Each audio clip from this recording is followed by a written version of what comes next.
Everyone, my name is Mandvi Gupta. I'm here your new teacher of BCA course. Today we will talk about Introduction to C. We will study C programming, Unit 1. Okay? देखो unit 1 जो है तुम्हारा सी programming subject में पहला है introduction to सी। सी होता क्या है, सी प्रोग्रामिंग लैंग्वेज कैसे आया, उसकी प्रॉपर्टीज़ क्या है, फीचर्स क्या है, वो जानेंगे। ठीक है, देखो पहला क्या है, history to C. Before C language many other language had develop.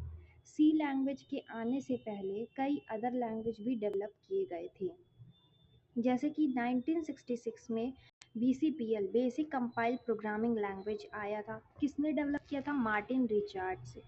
ठीक है, सन याद रखना और कौन सा लैंग्वेज डेवलप किया था और किसने किया था। 1969 में बी लैंग्वेज आया था, केन थॉम्सन ने डेवलप किया था। 1972 में आया सी लैंग्वेज तुम्हारा, किसके द्वारा? Dennis Ritchie. ठीक है, डेनिस रिची ने सी लैंग्वेज डेवलप किया था 1972 में। इनको फादर ऑफ सी लैंग्वेज भी कहा जाता है। नेक्स्ट अब देखते हैं, ये थोड़ा सा हम लोग हिस्ट्री पढ़े कि सी लैंग्वेज का डेवलप कैसे हुआ, उसके पहले क्या लैंग्वेज थे। फिर प्रॉपर्टीज़ ऑफ सी प्रोग्रामिंग पढ़ेंगे कि इस प्रोग्रामिंग लैंग्वेज की प्रॉपर्टीज़ क्या होती हैं। सी जो होता है वो तुम्हारा प्रोसेसरल प्रोग्रामिंग लैंग्वेज होता है, एक प्रोसीजर में होता है। प्रोसीजरल मतलब कि एक प्रोसीजर वाइज, एक स्टेप वाइज काम करता है। अगर एक भी स्टेप मिस होगा तो तुम्हारा प्रोग्रामिंग जो भी करोगे सी में वो एरर देगा। ठीक है, it use a feature of high level language HLL। मतलब कि हाई लेवल लैंग्वेज का मतलब ये है कि ये तुम्हारी भाषा को समझेगा इंग्लिश में भी, क्योंकि जो कोडिंग हम लोग करते हैं वो किस में रहता है? इंग्लिश में रहता है। ठीक है, 0 1 के फॉर्म में तो रहता नहीं है, तो वो क्या है? हाई लेवल लैंग्वेज है। थर्ड पॉइंट क्या है? C is a machine independent language and therefore highly portable. Machine independent language है, मतलब कि इसके लिए कोई पर्टिकुलर सिस्टम नहीं चाहिए सी प्रोग्रामिंग को रन कराने के लिए। ये किसी भी कंप्यूटर में रन कर सकता है और हाईली पोर्टेबल होता है। ठीक है, नेक्स्ट क्या है? It supports a variety of data types and powerful sets of operator. ये कई सारी वेराइटी ऑफ डेटा टाइप्स को भी सपोर्ट करता है। ठीक है, डेटा टाइप्स के बारे में आगे हम पढ़ेंगे, कितने टाइप के डेटा टाइप्स होते हैं। ठीक है, कैसे क्या काम करता है इसमें। और आगे क्या कह रहा है? And powerful set of operators, operators का भी यूज़ करता है सी प्रोग्रामिंग। नेक्स्ट देखो, fifth point, it has very less number of reserve word और कीवर्ड्स। कीवर्ड्स जो होते हैं इसमें जो सिस्टम में पहले से ही इनबिल्ट रहते हैं। ठीक है, तुम्हारे सी लाइब्रेरी में पहले से ही कुछ वर्ड्स ऐसे होंगे जिनको हम प्रोग्रामिंग में यूज़ करते हैं। तो वो क्या होते हैं? यहाँ पे क्या रहा है? Less number of reserve words और कीवर्ड्स, बहुत ही लेस नंबर ऑफ कीवर्ड्स होते हैं। हैज़ नो रिजिड फॉर्मेट, कोई भी ऐसा फॉर्मेट नहीं होता है कि यही फॉर्मेट फॉलो करना है सी प्रोग्रामिंग के लिए तभी प्रोग्राम आपका रन करेगा। नो, इसमें देखो, any no statement can be type in a single line. कोई भी स्टेटमेंट जो है, नंबर ऑफ स्टेटमेंट जो है एक सिंगल लाइन में हम टाइप कर सकते हैं। ठीक है, C can extend itself by addition of function to its library continuously. हाँ, इसमें हम सी लाइब्रेरी की जो बात कर रहे थे वो चीज़ हम यहाँ पे यूज़ कर सकते हैं। ठीक है, अगर हमें कोई फंक्शन क्रिएट करना है तो हम वहाँ से सी लाइब्रेरी से कोई वर्ड यूज़ करके फंक्शन क्रिएट कर सकते हैं। लास्ट में देखो, it supports a dynamic memory management by using the concept of pointers. Pointers जो होते हैं, थोड़ा सा हिंट दे देती हूँ कि पॉइंटर्स होते क्या है। वो आपके एड्रेस को बताते हैं, जो आपका डेटा सेव हुआ है, ठीक है, उसको एड्रेस को बताते हैं। पॉइंटर्स का काम क्या है? एड्रेस फील्ड को बताना। तो डायनेमिक मेमोरी मैनेजमेंट के हेल्प से, ठीक है, ये जो डेटा उसको मैनेज करते हैं। और कौन सा कॉन्सेप्ट यहाँ पे यूज़ करते हैं? पॉइंटर्स। ठीक, ये थी प्रॉपर्टीज़ ऑफ सी प्रोग्रामिंग। अब थोड़ा सा कुछ एक्स्ट्रा नोट्स देख लो कि keywords are not use as a variable. जो कीवर्ड्स तुम्हारे सी लाइब्रेरी में पहले से इनबिल्ट है उनको एज अ वेरिएबल हम यूज़ नहीं कर सकते। ठीक है, कीवर्ड्स को क्यों? क्योंकि हम लोग पहले ही पढ़े कि वो क्या है? रिजर्व वर्ड्स हैं। कुछ ऐसे पर्टिकुलर रिजर्व वर्ड्स हैं जिनको हम बदल नहीं सकते हैं, और वेरिएबल्स क्या होते हैं? हमेशा बदलते रहते हैं। ठीक है, इसीलिए कीवर्ड्स जो है वेरिएबल नहीं हो सकते। Machine independent means it can be run on any program. यही मैंने बताया कि जो मशीन इंडिपेंडेंट का मतलब ये है कि वो किसी भी सिस्टम में इजीली रन कर सकता है तुम्हारा सी प्रोग्रामिंग। अब स्ट्रक्चर देखो सी प्रोग्रामिंग का क्या है, बहुत ही सिंपल फॉर्मेट है।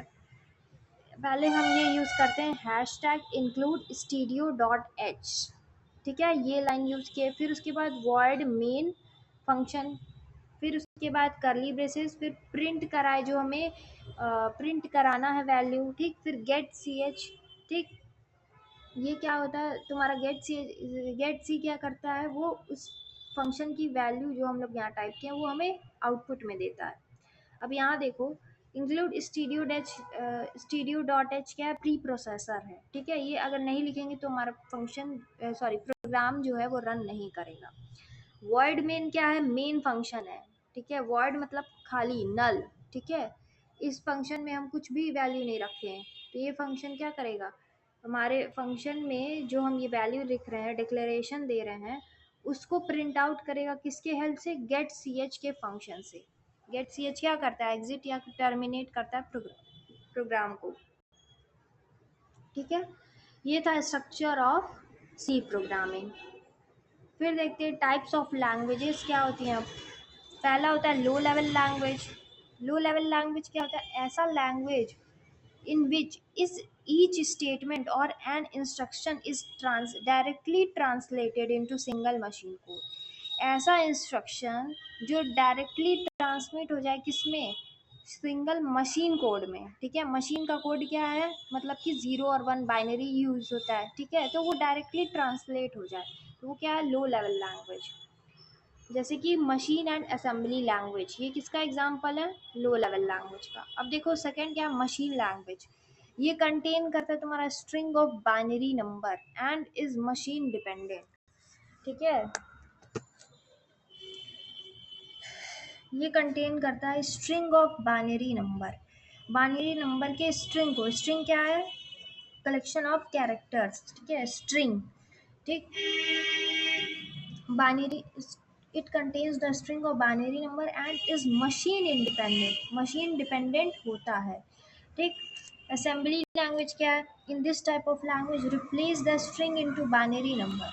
ये क्या करता है, string को binary number से replace करता है with short acronyms corresponding to the fundamental functions that the computer processor is able to perform। ये इसका सिंपल बेसिक टास्क समझो करता क्या है असेंबली लैंग्वेज, ये स्ट्रिंग को रिप्लेस कर देता है किससे, बाइनरी नंबर से, ठीक है। बाइनरी नंबर से कन्वर्ट रिप्लेस कर देगा विथ शॉर्ट एक्रोनिम्स, ठीक। कुछ ऐसे वर्ड्स हैं जिनसे रिप्लेस कर देता है, ठीक, ताकि कंप्यूटर इजीली उस टास्क को परफॉर्म कर पाए। High level language, high level language क्या होता है, वो ईजियर होता है to learn and write. In this language instructions are written in the form of the statement. High level language क्या होते हैं, इंस्ट्रक्शंस को इसमें हम स्टेटमेंट के फॉर्म में लिखते हैं, ठीक है। जैसे कि सी हो गया, सी प्लस प्लस हो गया, जावा हो गया, पास्कल हो गया, कोलबॉल हो गया, ये सब क्या हाई लेवल लैंग्वेज है। अब कुछ एक्स्ट्रा नोट्स देखो यहाँ पे।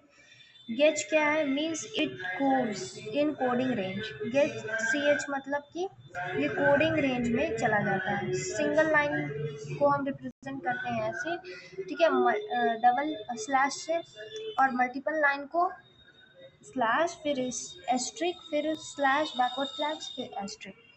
कुछ इंपॉर्टेंट टर्म समझते हैं। पहला क्या है, प्री प्रोसेसर। जो हम लोग यहाँ पे स्ट्रक्चर पढ़े हैं, इसको हम अब इसके टर्म्स को जानेंगे कि क्या क्या होता है, ठीक है। Pre processor, main function, declaration, exit या टर्मिनेशन ऑफ प्रोग्राम। देखो पहला क्या है, प्री प्रोसेसर। प्री प्रोसेसर क्या है, this statement begin with the hashtag symbol and also called pre processor directed. ये क्या करता है, हेडर फाइल को इंक्लूड करता है और symbolic constant into a C program. और इसका सिंबॉलिक कांस्टेंट है, मतलब कि जो ये सिंबल हैशटैग है वो अगर नहीं लगाएंगे तो हमारा प्रोग्राम में एरर देगा, इसलिए जो इसका ये सिंबल है वो कांस्टेंट रहता है सी प्रोग्राम में। फिर आते हैं main function. Execution of C program start from main function, ठीक है। No C program is executed without main function. It should be written in lower case letter and should not be terminated by a semicolon. कोई भी function हम लोग बनाते हैं तो वो सेमी कॉलन से एंड नहीं होना चाहिए, और किस में होना चाहिए, लोअर केस लेटर में, मतलब स्मॉल अल्फ़ाबेट्स में होना चाहिए। ठीक है, अगर मेन फंक्शन ही नहीं रहेगा तो प्रोग्राम एग्जीक्यूट ही नहीं करेगा।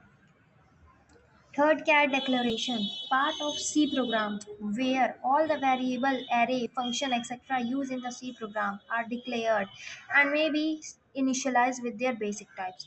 डिक्लेरेशन, नाम से ही देखो, डिक्लेरेशन मतलब क्या, आप डिक्लेयर कर रहे हो, कोई चीज़ बता रहे हो, ठीक है, इंफॉर्मेशन दे रहे हो। और यहाँ पे हम सी प्रोग्रामिंग में इंफॉर्मेशन देने का मतलब क्या है कि हम एरे को as a variable, all the variable of variable array functions, इन सब को यूज़ कर रहे हैं, ठीक है, डिक्लेयर करने के लिए प्रोग्राम में यूज़ कर रहे हैं। ठीक, तो क्या है हमारा declaration. Termination of program, it is use for terminate और एग्जिट द प्रोग्राम। टर्मिनेट करने के लिए कोई भी अगर हम प्रोग्राम लिख रहे हैं, कोई कोडिंग कर रहे हैं, तो हम उसको एंड तो करेंगे ना, ये नहीं कि एक लूप चलाते रहेंगे, चलते रहे प्रोग्राम, उसका कोई एंड रिजल्ट तो हमें मिलना चाहिए, तो इसीलिए हम प्रोग्राम को क्या करते हैं, टर्मिनेट करते हैं। देखो, ये हो गया तुम्हारा टर्मिनेशन ऑफ प्रोग्राम। ठीक, फिर उसमें क्या है, ब्रेसेस। ब्रेसेस क्या है, एवरी सी प्रोग्राम, जैसे यहाँ पे ब्रेसेस यूज हुआ है ना स्ट्रक्चर में, देखो देखो ये स्ट्रक्चर में ब्रेसेस यूज हुआ है वर्ड मेन और गेट सी एच के बाद। तो क्या करेंगे, ब्रेसेस जो होता है वो क्या करता है, यूजेस अ पेयर ऑफ करली ब्रेसेस। लेफ्ट ब्रेसेस को हम क्या कहते हैं, ओपन स्टेट, ठीक है, कि प्रोग्राम हम लिख रहे हैं इसके अंदर कुछ, ठीक है, स्टेटमेंट दे रहे हैं। राइट ब्रेसेस का मतलब है हम स्टेटमेंट को क्लोज कर रहे हैं, ठीक है, और फिर रन करा रहे हैं। कमेंट्स सिंगल लाइन और मल्टीपल लाइन, जैसे अभी मैंने बताया, ये कुछ कमांड हैं जो आईडी में यूज़ होंगे। जब टर्बो सी या टर्बो सी प्लस प्लस में जब आप प्रोग्रामिंग करोगे तो ये शॉर्टकट कीज काम आएंगे, ठीक है। जैसे अल्ट F9 अगर प्रेस करोगे तो कंपाइल करेगा प्रोग्रामिंग को, फिर अल्ट F5 करोगे तो रन करेगा प्रोग्रामिंग को। सी प्रोग्रामिंग में तुम्हारे 32 कीवर्ड्स होते हैं, जो रिजर्व वर्ड्स की हम लोग बात कर रहे थे, या फिर कीवर्ड्स कह लो, वो 32 होते हैं। हेडर फाइल यूज़ क्या करता है, प्रिंटफ और स्कैनफ। प्रिंटफ क्या करता है तुम्हारा राइट के लिए, स्कैनफ क्या करता है, रीड पर्पस के लिए यूज़ होता है प्रोग्रामिंग में, ठीक है, याद रखना। प्रिंटफ किस लिए होता है, राइटिंग के लिए, और स्कैनफ क्या करता है, रीड करता है, ठीक है। अब देखो थोड़ा कैरेक्टर सेट, वेरिएबल्स और डेटा टाइप्स होते क्या है, थोड़े थोड़े टर्म्स जाने रहोगे तो पढ़ने में आसानी रहेगा। कैरेक्टर सेट यानी कि अ, देखो A to Z big letters, ठीक है, A to Z small letter, और 0 to 9 तुम्हारा बाइनरी नंबर, ठीक है, 0 to 9 डिजिट्स। वेरिएबल क्या होता है, the quantity that changes during the execution of program is called variables. Variables क्या होते हैं, ऐसे वेरिएबल्स क्या होते हैं, ऐसी क्वांटिटी जो चेंज हो जाए जब हम प्रोग्राम रन कराने जाएं, ठीक है, एग्जीक्यूट कराने जाए प्रोग्राम को, तो वो उसकी क्वांटिटी जो है वो बदल जाए। वेरी, वेरी यानी वेरिएबल्स, नाम से देखो, वेरी यानी कि चेंज होना, ठीक है। तो अगर आप प्रोग्राम रन करा रहे हो, ठीक है, कोई प्रोग्राम का एग्जीक्यूशन कर रहे हो, तो क्वांटिटी क्या है, चेंज हो रही है, उसी को हम क्या कह रहे हैं, वेरिएबल कह रहे हैं। अब कुछ प्रॉपर्टीज़ भी हैं वेरिएबल की। सी प्रोग्रामिंग कर रहे हो तो उसमें कुछ रूल्स तो होंगे कि ऐसे वेरिएबल्स को यूज़ करना है, इस वेरिएबल को नहीं यूज़ करना।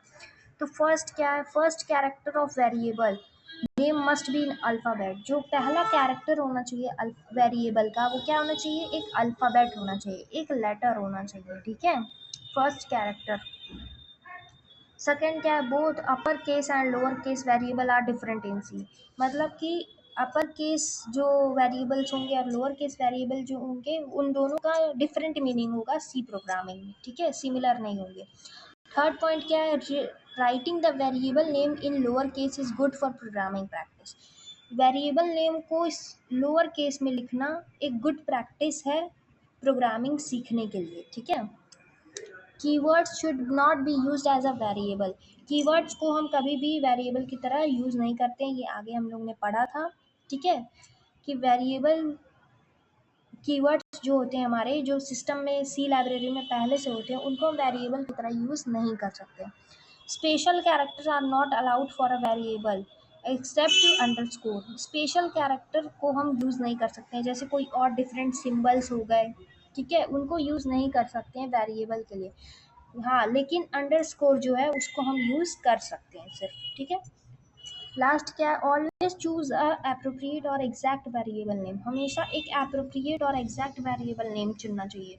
इस लाइन का मतलब ये है कि सिमिलर वेरिएबल नेम नहीं चुनना चाहिए, क्योंकि जब आप प्रोग्रामिंग को कंपाइल कराने जाओगे और रन करोगे तो वो कंफ्यूज हो जाएगा जब कंपाइलर कि ये वेरिएबल तो सिमिलर है, मैं पहले किसको रन कराऊं। ठीक है, तो हमेशा जो वेरिएबल होगा वो अलग अलग नाम का होना चाहिए। ठीक, फिर नेक्स्ट देखो डेटा टाइप्स। डेटा टाइप्स क्या है, refer to the structural format of data used in the program. एक स्ट्रक्चर फॉर्मेट जो तुम्हारा जो तुम्हारा यूज हो रहा है प्रोग्रामिंग में। ठीक है, डेटा का एक स्ट्रक्चर फॉर्मेट जो प्रोग्रामिंग में यूज हो रहा है वो क्या है, data types. C supports a large number of data types. C क्या करता है, सपोर्ट करता है large number of data types के। अब डेटा टाइप्स हमको पता चल गया क्या है। डेटा टाइप्स स्ट्रक्चरल फॉर्मेट है डेटा का जो कि प्रोग्रामिंग में यूज होता है। ठीक है, डेटा टाइप्स तीन टाइप के होते हैं, एक होता है प्राइमरी डेटा टाइप्स, दूसरा है यूजर डिफाइंड, तीसरा है डिराइव डेटा टाइप्स। अब देखो प्राइमरी में तुम्हारे चार तरह के डेटा टाइप्स होते हैं। पहला क्या है, इंटीजर, नेक्स्ट इज फ्लोट, तीसरा है कैरेक्टर और चौथा क्या है, डबल। यूजर डिफाइंड में भी तुम्हारे चार टाइप्स होते हैं। पहला क्या है, क्लास, दूसरा है स्ट्रक्चर, तीसरा है यूनियन और चौथा है इनुमरेशन। ठीक है, फिर है डिराइव में देखो तीन टाइप के होते हैं data types, array, pointer, reference. पहले हम बात करेंगे प्राइमरी डेटा टाइप्स की। पहले हम प्राइमरी डेटा टाइप्स में इंटीजर पढ़ेंगे। इंटीजर होता क्या है, it suppose integer value within a specific range as defined by compiler। Compiler के द्वारा इंटीजर डेटा टाइप का एक स्पेसिफिक रेंज डिसाइड हुआ है। कितना डिसाइड हुआ है, 2 बाइट्स। ठीक है, 2 बाइट इन द मेमोरी। ठीक, 2 byte in the memory, it takes 2 byte in the memory. Integer का जो स्पेसिफिक रेंज है कंपाइलर में वो कितना है, 2 बाइट्स। ठीक है, इन द मेमोरी। देखो शॉर्ट इंटीजर होगा तो 1 बाइट की जगह लेगा, इंटीजर होगा तो 2 बाइट की जगह लेगा, अगर लॉन्ग इंटीजर होगा तो कितने बाइट की जगह लेगा, 4 बाइट की। सिमिलरली फ्लोट क्या है, ये डेसिमल के लिए यूज होता है। ठीक है, 6 डिजिट पे प्रिसीशन लगता है। ठीक है, to store the real number, real number को स्टोर करेगा, 6 डिजिट पे प्रिसीशन लगेगा। मतलब कि जो हम लोग गिन के लगाते हैं ना decimal from right to left. ठीक है, कि इतने डिजिट पे यहाँ डेसिमल लगेगा जब मल्टीप्लाई करके, तो प्रिसीशन मतलब वही है। It takes 4 byte in the memory, इसका रेंज कितना है, 4 byte in the memory. Range क्या है, 3.4 ई यहाँ पे एक्सपोनेंट है, 238 टू, देखो ये एक रेंज है 3.4 ई -38 टू 3.4 ई +38, ये यहाँ पे एक्सपोनेंट। फिर नेक्स्ट क्या है, कैरेक्टर। कैरेक्टर क्या होता है, ये अल्फा न्यूमेरिक डेटा को स्टोर करता है, इसका भी मेमोरी बिट कितना होता है, 1 बाइट होता है। ठीक है, इसमें जो डेटा स्टोर होता है वो कैसा होता है, कैरेक्टर या फिर स्ट्रिंग कांस्टेंट होता है। स्ट्रिंग यानी कि नंबर ऑफ कैरेक्टर्स। ठीक है, such as letter, digits and symbols.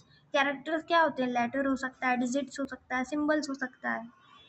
ठीक, फिर देखो डबल में क्या है, ये कितने, ये भी डेसिमल जो नंबर्स होते हैं उनके लिए यूज़ किया जाता है। डबल प्रिसीशन लगता है फ्लोटिंग पॉइंट नंबर से। फ्लोटिंग पॉइंट नंबर में कितने पे प्रिसीशन लग रहा था, 6 डिजिट पे, और इसमें डबल में क्या रहा है कि फ्लोटिंग पॉइंट नंबर के डबल प्रिसीशन लगेगा, मतलब 6 × 2 12, 12 डिजिट पे प्रिसीशन लगेगा। ठीक है,